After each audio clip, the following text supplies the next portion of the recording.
تیسرا وہ وقت کہ جس میں سونے کی ممانعت کی گئی ہے، منع کیا گیا ہے،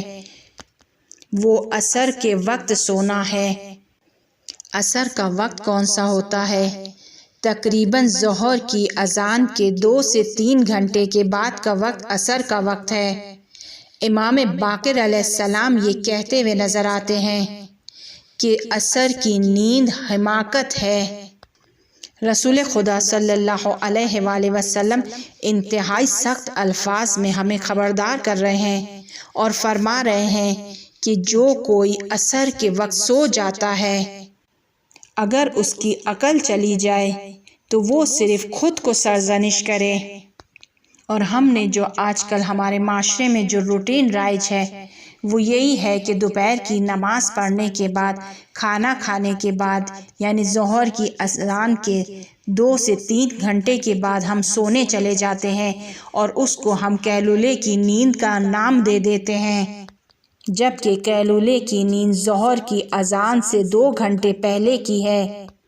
رسول خدا صلی اللہ علیہ وآلہ وسلم کی اس حدیث سے معلوم ہوتا ہے کہ عصر کے وقت سونے والے کی عقل اور دانائی ویران ہو جاتی ہے، اور اس میں کوئی شک نہیں ہے کہ جہاں جہاں اہل بیت علیہم السلام نے ہمیں کسی چیز سے روکا ہے تو وہاں پر ہمیں کوئی نقصان ہوتا ہے اور وہ ہمیں اس نقصان سے بچانا چاہتے ہیں، لیکن ہم اس کلام کی حکمتوں کو سمجھنے سے عاجز ہیں۔ شاید بہت سارے افراد رسول خدا صلی اللہ علیہ وآلہ وسلم کی اس حدیث سے حیرت میں مبتلا ہو گئے ہوں کہ کیسے ممکن ہے کہ عصر کے وقت سونا انسان کی عقل کو نقصان پہنچاتا ہے۔ لیکن آج کا جدید علم ایسے بہت سارے سوالوں کا جواب دے رہا ہے۔ مثلاً دانشمندوں نے اس بات کو کشف کیا ہے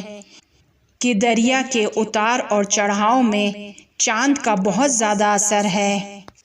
جب چاند کی ایک معمولی سی روشنی کہ جو وہ خود اس کی اپنی روشنی نہیں ہے، وہ دریا پر اس قدر گہرے اثرات رکھ سکتی ہے، تو پھر سورج کی روشنی، عصر کی روشنی بھی انسان کی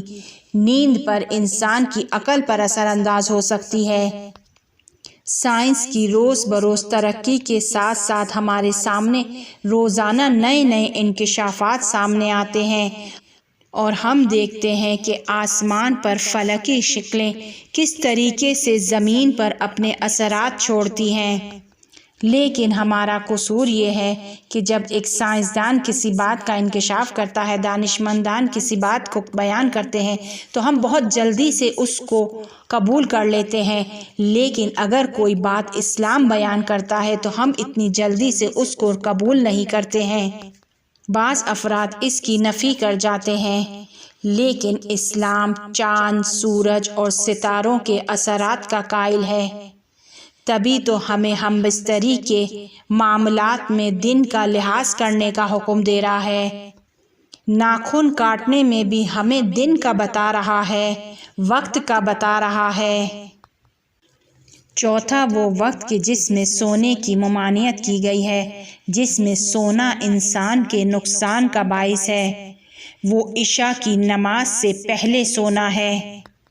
رسول خدا صلی اللہ علیہ وآلہ وسلم سے روایت ہے کہ خدا نے مغرب اور عشاء کی نماز کے درمیان سونے کو مکروہ شمار کیا ہے، کیونکہ یہ نیند انسان کو روزی سے محروم کر دیتی ہے۔ اس طرح کی اور بھی بہت ساری روایات موجود ہے کہ جس میں عشاء سے پہلے سونے کو منع کیا گیا ہے، اور ان روایات میں مغرب اور عشاء کی نماز کے درمیان سونے کو فقر اور ناداری کا باعث بیان کیا گیا ہے، اور اس وقت کا سونے والا اپنے رزق و روزی سے محروم ہو جاتا ہے۔ اور پہلے بھی بیان کیا گیا کہ رزق و روزی کا تعلق صرف کھانے پینے کی چیزوں سے نہیں ہے، بلکہ مادی، علمی اور معنوی چیزوں سے ہے، اور اس کو ہم انسانوں کے لیے سمجھنا بہت مشکل ہے، کیونکہ ہم نفسیاتی خواہشات کے پردوں میں چھپے ہوئے ہیں۔ لیکن احادیث کو سمجھ میں نہ آنے کا بہانہ بنا کر ہم عمل کرنے سے پیچھے نہیں ہٹ سکتے، کیونکہ جب ہم عمل کے میدان میں آگے بڑھیں گے تب ہی معارف اسلامی کی دریا کی گہرائی ہمیں سمجھ میں آئے گی۔ جب انسان عمل کے میدان میں آگے بڑھتا ہے، اپنے عمل کو صرف خدا کے لیے انجام دیتا ہے، اس وقت اس کے اوپر یہ ساری حکمتیں کھلتی ہیں، اسے یہ سارے معارف سمجھ میں آتے ہیں۔ پانچواں وہ وقت کہ جس میں نیند کرنے کو بہت زیادہ منع کیا گیا ہے، بہت زیادہ کراہیت ہے اس وقت میں، وہ جنابت کی حالت میں سونا ہے۔ حضرت علی علیہ السلام اس نیند کی کراہیت کے بارے میں فرماتے ہیں کہ مومن کی روح سوتے وقت آسمان کی جانب جاتی ہے اور خدا کا دیدار کرتی ہے، اور خدا اس پر اپنی برکتیں اور عنایتیں نازل کرتا ہے، اور جب انسان کی روح اس حالت میں ہوتی ہے تو وہ تمام فیض برکات الہی سے محروم رہ جاتی ہے۔ انسان جب معنوی میدان میں آگے بڑھتا ہے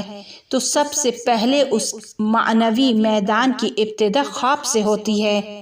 وہ خواب میں کچھ چیزوں کو دیکھتا ہے، اسے بہت ساری چیزوں کا علقہ خواب میں ہوتا ہے، بہت سارے فرمان اسے خواب میں دیے جاتے ہیں، سفارشیں کی جاتی ہیں، لیکن اگر وہ بغیر طہارت کے سو جائے تو وہ بہت ساری چیزوں سے محروم کر دیتا ہے خود کو۔ جب انسان اس حالت میں سو جاتا ہے پھر اس کی روح خدا کی جانب نہیں جاتی۔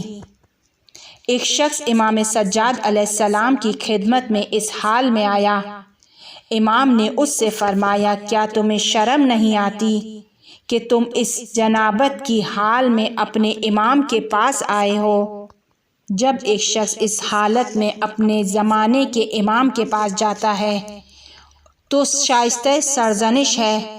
اور اگر کوئی اس حال میں اپنی روح کو خدا کے پاس لے جانا چاہتا ہے